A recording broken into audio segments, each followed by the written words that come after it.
Welcome, everyone, to The Deep Dive. Today, we're doing something a bit special, focusing really intensely on the insights coming from the Kenya Wantam Notam movement. You could almost think of this as, well, the Kenya Wantam Notam movement, or KWM podcast experience. And for those maybe not familiar, Wantam Notam, it's a powerful Swahili phrase. It basically means something like, we won't be silenced or we won't be fooled.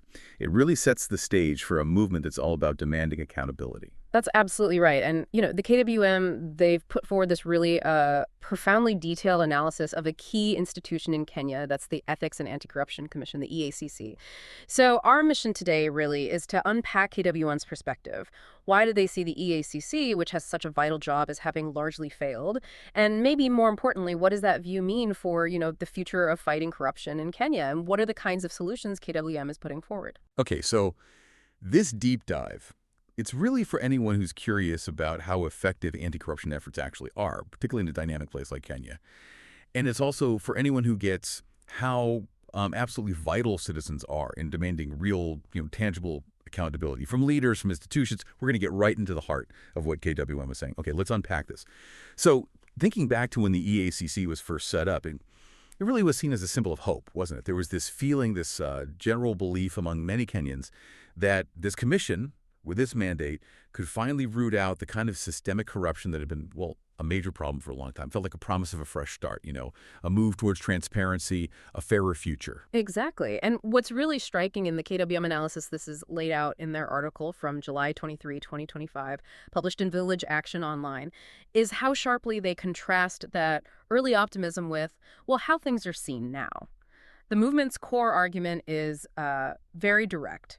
It's blunt, really. They say the EACC, as it is today, has failed, just flat out failed. They argue it's become a toothless institution, one that's fundamentally unable to hold corrupt politicians accountable. And this isn't just like a minor criticism, it's a really deep questioning of whether the institution is even effective anymore. Right. And KWM, they don't just say it failed, they really get into the why. Mm-hmm. The article points out this really sharp critique suggesting that instead of, making real progress against corruption, the ECC leadership, well, they're seen driving flashy cars, living in expensive homes, and drawing fat salaries. And the bottom line from KWM, there's nothing tangible to show for their work. Mm-hmm. So from the movement's viewpoint, the EACC should exist for the people, not for the personal enrichment of those running it. That contrast is key to their argument. And that raises a huge question about public trust, doesn't it? If the very group that's supposed to fight corruption is seen, as KWM suggests, to be kind of operating under this cloud of self-enrichment, well, that just eats away at people's faith in the whole system. KWM seems to be saying that this visible gap between the mission and the lifestyle sends a really demoralizing signal. Like, the system is just benefiting the top guys, not the country. Okay, moving on. There's this other aspect KWM highlights, which is really interesting, maybe even controversial. It's about the specific role of the bishop chairman at the EACC. The KWM article actually says the idea of having a bishop as chairman is to bring moral integrity and ethical leadership, which, on the surface sounds pretty logical, right? Put someone with a strong moral compass in charge of ethics. Yeah, but this is where KWM's analysis really challenges things. Their view, based on what they've observed and written in their article, is that this idea, however well-intentioned, has actually backfired, dramatically so, in their opinion. The article claims the bishop has basically served as a figurehead, that he's failed to take action against the powerful figures who are looting the country. And KWM asks this really pointed question. How can someone who's dedicated to ethical conduct remain silent while the country's wealth is stolen? That's a fundamental challenge, isn't it? Questioning if just having moral authority is enough when you're up against serious political and economic power. So KWM's conclusion here is pretty strong. They basically say the bishop's position ended up being nothing more than a distraction. Their argument is it kind of lets corrupt leaders keep up this illusion of fighting corruption, like a smokescreen, allowing them to continue their illicit activities unchecked. And this is where their critique feels really sharp, suggesting that even a symbol of integrity, if put into a system that's maybe broken or ineffective, can just get sidelined or worse, become part of the problem. Indeed. And if you connect that specific point back to KWM's wider view, they paint this picture of what they call an unprecedented crisis in Kenya. Their analysis talks about how the nation's wealth is being systematically drained by corrupt politicians and officials. Meanwhile, ordinary citizens, the vast majority, just continue to struggle. It's a very stark, very urgent picture they're presenting. Yeah, and KWM makes this really bold claim, maybe provocative, that the EACC itself has basically become part of the problem. Hmm. They argue that the leaders' perceived inflated salaries and extravagant lifestyles act as, well, proof that Kenya's fight against corruption is doomed to fail, especially if the people in charge of the fight seem more interested in their own gain. It's a pretty damning view from the movement, challenging the institution's core integrity. Which leads us to KWM's frankly startling answer when they ask that key question. Why is the EACC not investigating corruption? According to the KWM article, the answer is simple. The EACC is dead. Just dead. They argue it lacks power, no influence, and no will to take action. This isn't just saying it's performing poorly, it's like a declaration of total institutional paralysis.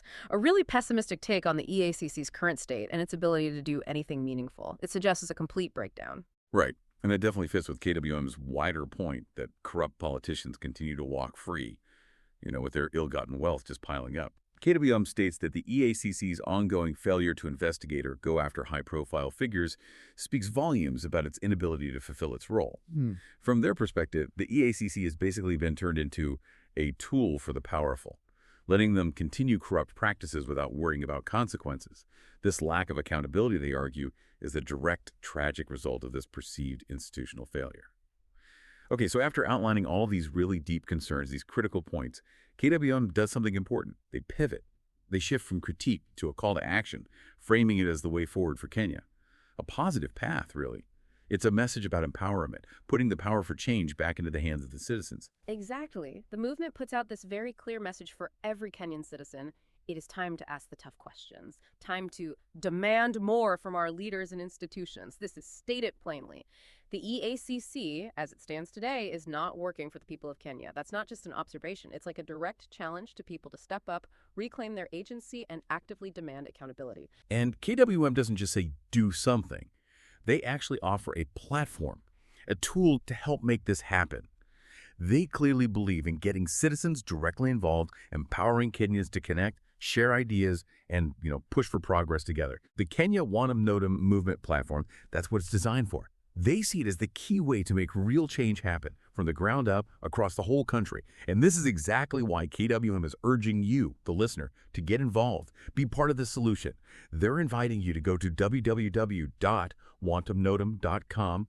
That's www.wantamnotam.com. Create your account there. It's actually really well organized.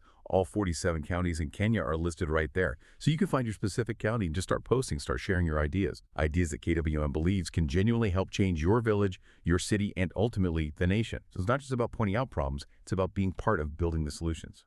Oh, and also, as a helpful extra, don't forget to check the episode description. We put links in there for more resources, things that can help you, 1, start your own business, and 2, take care of your health. It's kind of a whole approach to community and personal well-being. So as we kind of wrap up this deep dive, KWM really hammers home their main point.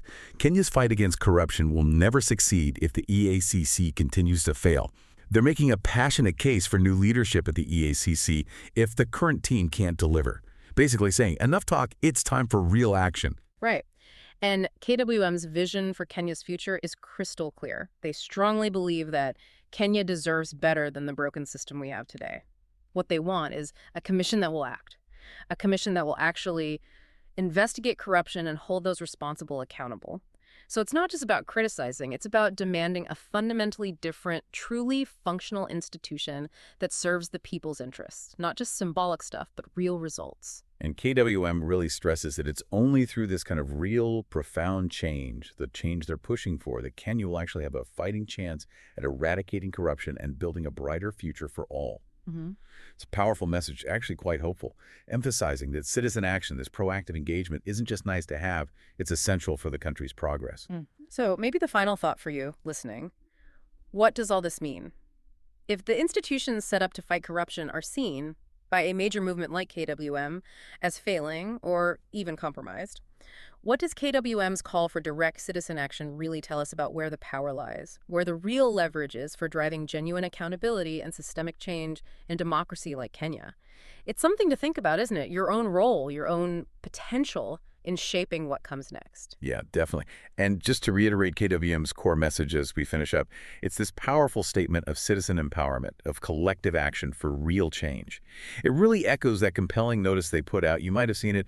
Notice to current all future presidents, cabinet, parliament, county leaders. Serve the people or be impeached, be kicked out of office by our votes even before one term ends. Yeah. And just for clarity, one term that refers to KWM's idea for like an accelerated timeline for political accountability, emphasizing that votes have power to bring change quickly. So we really do encourage you take that step.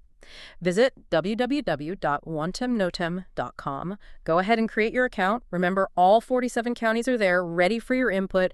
Find your county, start posting, share those valuable ideas that can help change your village, your city, your nation. And please do check the episode description for those extra resources. Help with starting a business, help with taking care of your health. They're there for you. Thank you so much for listening to the Kenya Wantum Notum Movement, KWOM podcast.